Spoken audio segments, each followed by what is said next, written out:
우리 개신교에서 가장 중요한 신앙이 있다면 로마서 1장 17절일 것입니다. 복음에는 하나님의 의가 나타나서 오직 의인은 믿음으로 말미암아 살리라 그랬습니다. 우리 한번 따라서 합시다. 오직 의인은 믿음으로 말미암아 살리라. 이것이 바로 여러분 우리의 신앙의 핵심이 되겠죠. 로마서의 핵심도 되겠습니다. 그러면 복음이란 뭐냐? 좋은 소식이죠. 헬라어로 유앙켈론이라고 이야기를 합니다. 그러면 간단하게 정의를 내리면 우리가 신앙생활하면서 수없이 복음을 들었는데 복음이 뭐냐 물으면 말을 못해요. 그래서 간단하게 정의를 좀 내릴 필요가 있는데 복음은 하나님으로부터 시작해서 예수 그리스도로 완성되고 바로 우리를 구원하는 복된 소식이 복음이 되겠습니다. 조금 더 설명을 붙인다면 이것을 성령님이 깨닫게 하고 믿게 하는 거예요. 할렐루야. 그러니까 복음의 모든 주권은 하나님께 있음을 우리가 알아야 되겠습니다. 오늘 이런 의미에서 인류에게 가장 좋은 날은 하나님의 아들 예수님이 이 땅에 오신 날이에요. 그리고 또 좋은 날이 있다면 우리 그리스도인들에게는 오늘 종교개혁주의 1517년 마르틴 루터가 10월 30일을 개혁을 일으킨 이 날이 우리에게는 너무나도 귀한 날이 되겠죠. 원래 어떤 사회의 변혁을 위해서 마르틴 루터가 오직 의인은 믿음으로 말미암아 살리라 여러분 주장한 것이 아니죠. 선포한 것이 아니죠. 그런데 이 복음의 역사는 유럽을 바꾸었어요. 정치를 바꾸고 경제를 바꾸고 사회를 바꾸고 문화를 바꾸고 전부 다 바꿔놓았어요. 오늘 우리가 복음의 삶을 살면은요, 세상은요, 자동적으로 바뀌게 되었어요. 원래 루터는 어떠한 교리와 신앙의 어떤 변혁을 여러분 가져온 내용이 되겠죠. 루터는 10월 31일부터 11월 1일, 그 당시에는 만성절 또 올 세인트데이라고 이야기를 합니다. 이때 많은 사람들이 이제 거리에 나와서 이제 활동을 하는데 우리나라로 이야기하고 또 세계적으로 이야기하면 헬로윈 데이가 되겠지요. 미국이나 영국이나 또 세계 모든 나라 사람들은 또 특별히 영국에 이 켈트족이 있어요. 이 사람들은 사람이 죽어서 바로 천국과 지옥으로 나누어지지 않는다고 생각을 했어요. 그래서 사람이 죽으면 1년간은 돌아다닌다고 생각을 했습니다. 그리고 나서 이 만성절, 올 여러분 세인트데이 날 어떻게 하느냐? 전부 다 나와가지고 1년 동안 자기가 고할 사람을 찾는 겁니다. 그러다 보니까 이 헬로윈데이에 여러분 왜 말도 안 되는 막 이 흉측한 모양을 하고 또 미국 같은 경우는 이제 호박을 잘라가지고 그 안에 등을 놓고 그러면서 이제 귀신이 나한테 오지 말라는 거예요. 물러가라, 나한테 오지 말라. 이런 측면에서 귀신놀이가 헬로윈데이예요. 이태원 사건이 일어난 지 여러분 1년이 되었어요. 그러니까 죽은 영혼들이 나에게 들어오지 말라 이러한 미신적인 행동을 한 날이 바로 만성절이었습니다. 원래 이 만성절은 성주들이 성자들의 유고를 오픈하는 날이에요. 그래서 그 당시 신앙관과 세계관은 무슨 신앙관과 세계관이 있었느냐 하면은 성자들의 유품을 그날 오픈을 하면 많은 사람들이 와가지고 그것이 뼈이든 유품이든 유골이든 그걸 만지면은 성자들의 공덕으로 연옥에 있던 영혼이 천국 간다라는 이러한 사상이 있는 거예요. 그래서 이 헬로윈데이 때는 동시에 원래는 뭐냐? 유골함을 열어서 와가지고 공덕을 쌓는 그러한 날이 되겠지요. 루터는 이러한 미신적인 행동에 대해서 반기를 들고 1517년 10월 31일 종교개혁을 일으킨 겁니다. 그래서 루터는 1483년에 태어나고 1546년에 죽게 되는 겁니다. 독일 아이슬레벤에서 태어나게 되었고 아버지는 농부였고 또 광부이기도 했습니다. 광업진흥소에 다녔어요. 그래서 이러한 아버지 밑에서 1501년 이제 에르트프루 대학에 들어가서 인문학을 공부를 하고 1505년 여러분 인문학 또 석사를 받게 됩니다. 그런데 아버지가 여러 가지 어려움을 겪고 또 자식을 향한 욕심이 있으니까 너는 법을 공부해서 법률가가 되기를 원한다. 이런 아버지의 소원이 너무 간절해가지고 또 에르푸르트 대학에 법과 대학에 다시금 진학까지도 하게 되는 겁니다. 루터의 생애에는 잊을 수 없는 두 가지 경험이 있습니다. 하나는 1507년 바로 7월 벼락의 경험이 되겠죠. 이 친구와 함께 길을 가는데 갑자기 천둥번개가 치고 벼락이 내렸는데 그 벼락에 옆에 친구가 즉사해요. 그냥 고목나무처럼 새까맣게 되는 거예요. 그때 루터가 충격을 먹어요. 나도 지금 죽는다면 나는 천국 갈 수 있을까? 죽음의 문제를 해결할 수 있을까? 죄의 문제를 해결할 수 있을까? 너무 두려운 거예요.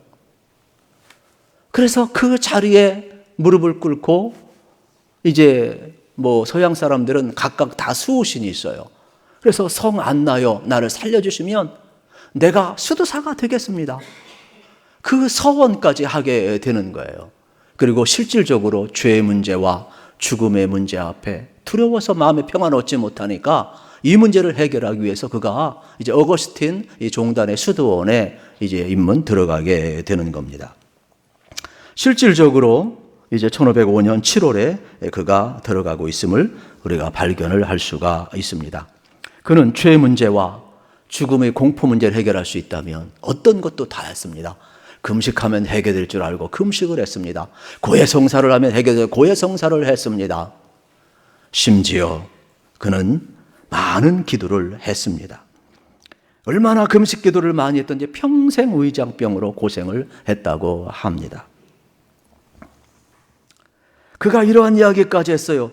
내가 만약 고행으로 천국 갈 수 있다면 내가 1번으로 천국 갈 것이다. 그 정도로 그는 고행의 길을 걸어갔습니다. 그러나 죄의 사함이 확신이 없었습니다. 영혼의 자유가 없었습니다. 루터는 평안을 찾지를 못합니다. 1507년 그가 2년 후에 사제가 됩니다.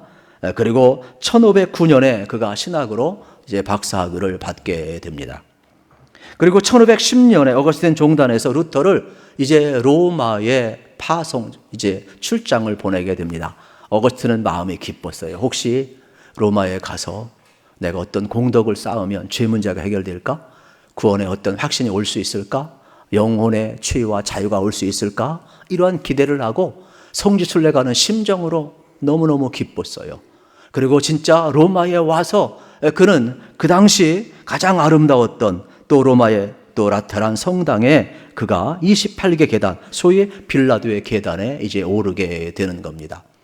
원래 빌라도 계단하면 예루살렘이 있어야 되는데 왜 로마의 라테란 성당에 있었을까?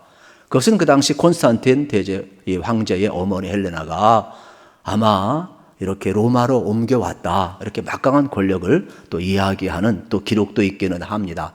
어쨌든 간에 이 성당엔 28개 계단을 루터가 기어 올라요.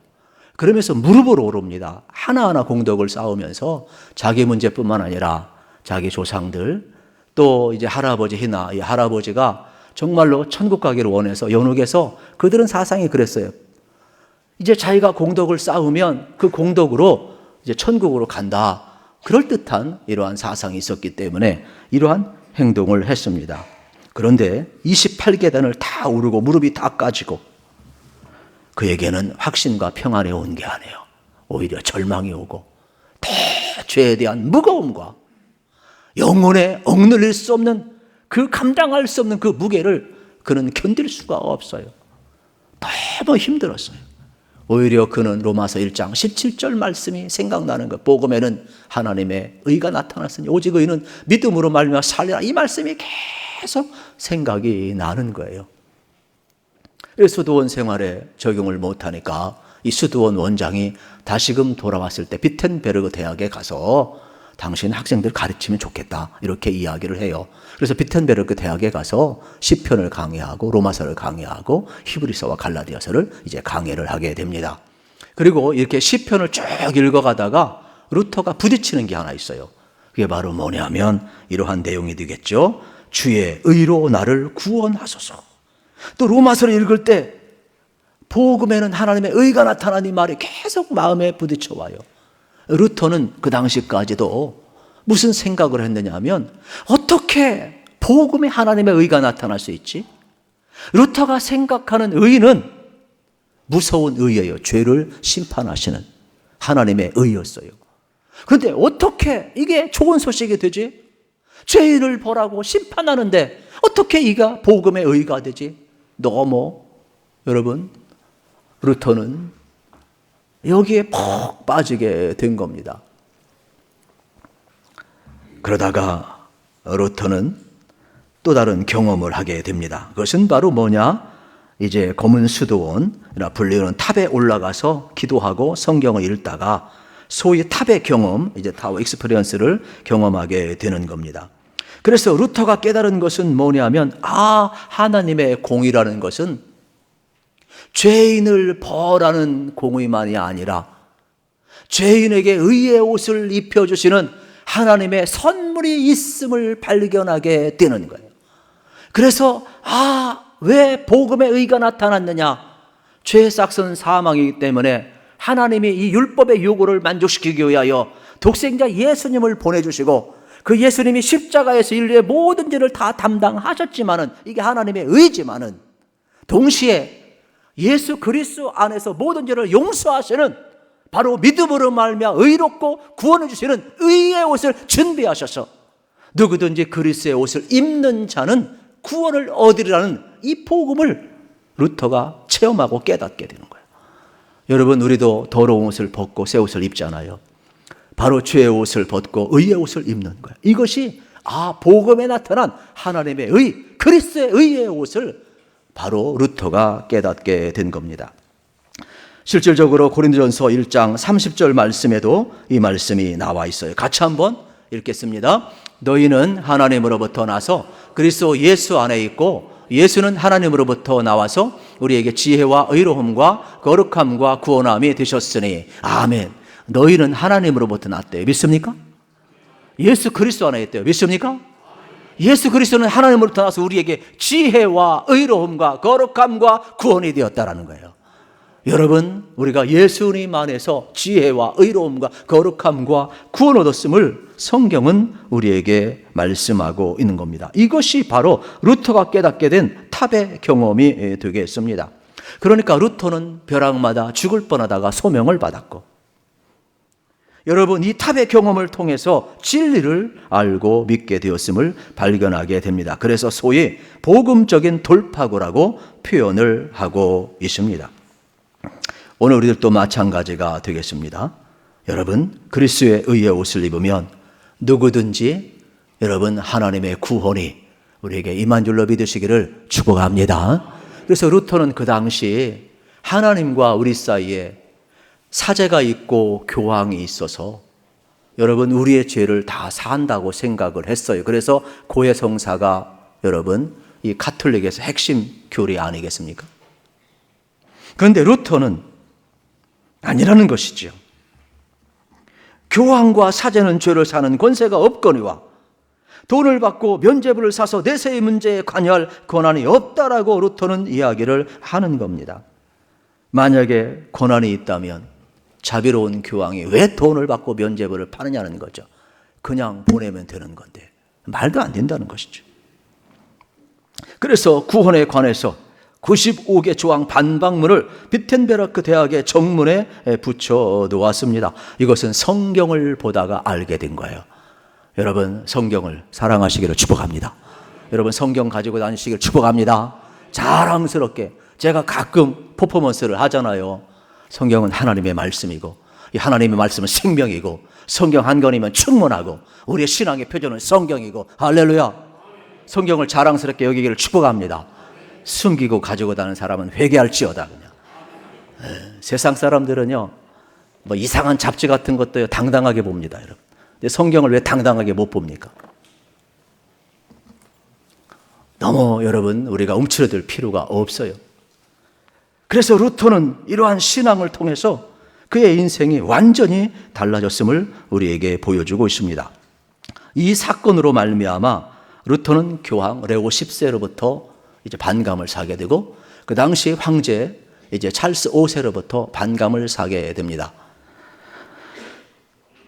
1521년 3월에 찰스 5세는 이 보름스 국회에 루터를 불러요. 오늘날로 얘기하면 청문회가 되겠죠. 그래서 옆에 추기경들이, 사제들이 다 앉아있고 황제가 이제 신문을 하게 되는 거예요. 그리고 옆에다 책을 이만큼 쌓아놓고, 루터 이거 당신 거지? 예, 제 겁니다. 잘 대답을 해야 돼. 여기 살고 죽고가 있어. 지금까지 주장했던 것 이거 취소해. 그러면 살 수 있어. 이거 취소하지 않으면 재판받아야 돼. 루터가 여러분 어떻게 대답했겠습니까? 루터가 참 지혜로워요. 거기서 그냥 아무 여유도 갖지 못하고 노해버렸으면 그냥 즉결 심판에 죽어요. 그 당시 종교재판이 무서워요. 그런데 하루만 시간을 달라고 그랬어요. 하루 후에 생각을 하고 와서 이렇게 이야기를 합니다. 이제 황제와 추기경들 앞에서 이야기하는 것이죠. 여기 제가 주장하고 또 편찬한 이러한 모든 저서들은 크게 이야기하면 세 가지밖에 없습니다. 첫째는 모든 사람들이 경건하게 살라고 하는 기도서입니다. 경건서적입니다. 굳이 이것을 제가 부인해야 되겠습니까? 부인 안 해도 되죠. 황제와 추기경이 오케이 합니다. 두 번째 서적은 우리 독일 국민으로서 애국 애족의 길을 걸어가자고 주장한 내용입니다. 굳이 이것을 취소할 필요가 없지 않습니까? 오케이 합니다. 세 번째 내용은 교리서입니다.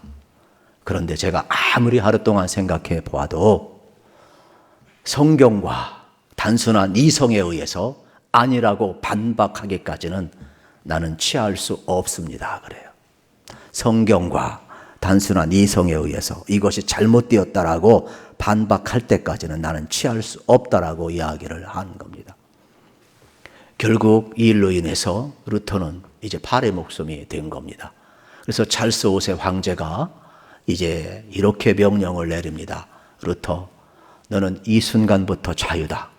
그러나 이 보름스 국회를 나가는 순간 너는 누가 너를 죽여도 사형죄에 해당이 되지 않는다. 그러므로 내 눈에 보이지 말라. 팔의 목숨이 돼버린 거예요. 루터는 다 맡겼죠. 그리고 이제 보름스 국회를 나오는 순간 갑자기 누가 루터를 납치해갑니다.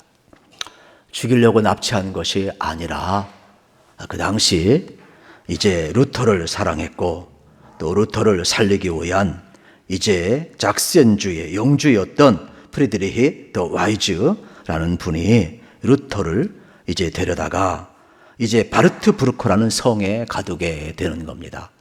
1년 동안 바르트부르크 성에서 돌아와서 이제 비텐베르크에 오게 됩니다. 그리고 종교개혁을 계속 일으키게 됩니다. 그러면 이 개혁신학을 라틴어로 이야기하면 여러분 5대 원리가 되는데 이 솔라라는 단어를 기억하면 좋아요. 라틴어 솔라는 오직이라는 단어가 되겠죠. 그래가지고 5가지 원리를 주장을 합니다. 우리 같이 한번 읽겠습니다. 시작. 오직 믿음, 오직 은혜, 오직 성경, 오직 그리스도, 오직 하나님께 영광. 여러분 솔라 퓨데, 솔라 스크라티아, 솔라 스크립투라, 솔로스 크리스토스, 여러분 솔리데오 글로리아. 이게 라틴어거든요. 솔라라는 단어가 오직이라는 단어인데 솔루스 솔리라는 단어는 뒤에 명사에 의해서 어떤 단어가 있냐 앞 단어가 바뀌는 거예요. 그러나 솔루스나 솔리나 솔라나 같은 의미의 오직이라는 단어가 되겠습니다. 첫 번째 여러분 이 솔라피데가 참 중요합니다. 오직 믿음. 성경의 핵심은 뭐냐? 오직 믿음이라는 거예요. 인간의 문제는 2가지가 있어요. 죄의 문제가 있다는 겁니다. 다 천국 가고 싶은데 천국 갈 의의가 없다라는 거예요. 성경의 답은 간단합니다. 바로 예수 그리스도가 죄 문제를 해결했고 천국 갈 수 있는 의의 옷을 준다라고 성경은 답하는 겁니다. 그래서 믿음이라는 것은 뭐냐? 하나님이 예수 그리스도의 십자가에서 이루신 이 하나님의 사랑을 믿으라는 것이죠. 그때 이 믿음은 우리의 죄의 문제를 사하고 그리스도의 의의 옷을 입혀준다라고 성경은 이야기를 하는 겁니다. 그러니까 우리의 믿음은 예수 그리스도를 믿는 믿음인 것이에요. 여러분의 신념이나 적극적인 사고방식이 아니라는 겁니다. 1520년에 루터는 그리스도인의 자유라는 책에서 이신득의 진리를 선포하게 됩니다. 여기도 똑같은 거예요. 의의는 3가지인데 첫째는 뭐냐? 내 노력이 아니라는 것이죠. 밖에서부터 온다라는 것입니다. 그래서 우리가 가질 수 있는 의라는 것은 칭의라는 것이죠. 하나님의 심판대에 섰을 때 예수 그리스도께서 믿는 자에게는 우리를 의롭다 칭의, 우리가 완벽하다는 게 아니에요. 저도 그렇고 여러분도 그렇고 다 부족합니다. 우리가 구원받아서 부족합니다. 그러나 심판대에 설 때에는 칭의, 의롭다, 의의 옷을 입혀주었다, 여기를 이야기를 하는 거예요. 그러면 여러분 삶은 뭐냐? 우리가 설명하기 위해서 칭의와 성화와 영화를 설명을 합니다마는 분리된 게 아니에요. 다 하나예요. 구원도 하나님이 이루시는 것처럼 여러분이 성화된 삶도 하나님이 이끌어감을 믿으시기를 축복합니다. 또 우리의 삶을 통해 영광 받으시는 분도 우리 하나님인 줄로 믿습니다. 그리고 설명하기 위해서 칭의와 여러분 이렇게 또 성화와 영화를 구분해 설명하는 것이 다 하나님 안에서 하나로 연결되어 있어요. 우리 몸이 하나잖아요. 그러므로 하나임을 여러분이 알으셔야 되겠습니다. 그래서 세 번째는 그리스도의 의가 내게 옮겨왔을 때 바로 우리 성도가 의롭다라고 이야기를 하는 겁니다. 두 번째 원리는 오직 그리스도가 되겠죠. 여러분, 이 솔루스 크리스토스가 되겠습니다. 루터는 1520년 3대조서 교회 바벨론 유수에서 그들이 주장했던 사유성의 원리를 부인하고 오직 은혜는 예수 그리스도를 통해서 온다라고 주장을 하고 있는 겁니다. 이것이 바로 오늘 여러분 개신교와 가톨릭의 구분점이 되겠습니다. 따라합시다. 은혜는 오직 예수님을 통해 직접 옵니다. 이게 우리의 성경적인 신앙이 되겠습니다. 또 1520년 루터의 다른 저자 독일 기죽에게 고함이라는 책에서 루터는 우리에게 이렇게 이야기를 합니다. 예수님으로 말미암아 우리에겐 즐거운 교환이 이루어졌다. 그것은 뭐냐? 예수님을 믿는 순간 예수 그리스도를 통한 그 은혜는 뭐냐? 우리가 죄값을 주님 앞에 더러운 것을 드릴 때 주님은 보혈의 피로 우리를 씻어주고 그리스도의 의를 우리에게 주었다. 그래서 예수님의 즐거운 교환이 이루어졌다는 거예요. 그러므로 우리를 가리켜서 뭐라고 이야기야? 누구든지 하나님 앞에 나아갈 수 있고 증인의 사명을 감당할 수 있는 만인 재상소를 주장을 하고 있음을 우리가 알아야 되는 것이죠. 이게 개신교 신앙의 핵심 원리가 되겠습니다. 여러분 믿으셔야 돼요. 우리와 예수님 사이에는 원더풀 익스체인지가 일어남을 믿으시기를 축복합니다. 세 번째 원리는 이제 솔라 스크립투라가 되겠죠. 오직 성경으로의 원리가 되겠습니다. 여러분 우리의 신앙의 기준은 여러분 딱 한 가지밖에 없어요. 성경이에요. 성경. 할렐루야. 그래서 우리 개신교 신앙이 여러분 얼마나 복된가를 우리가 알아야 되겠습니다.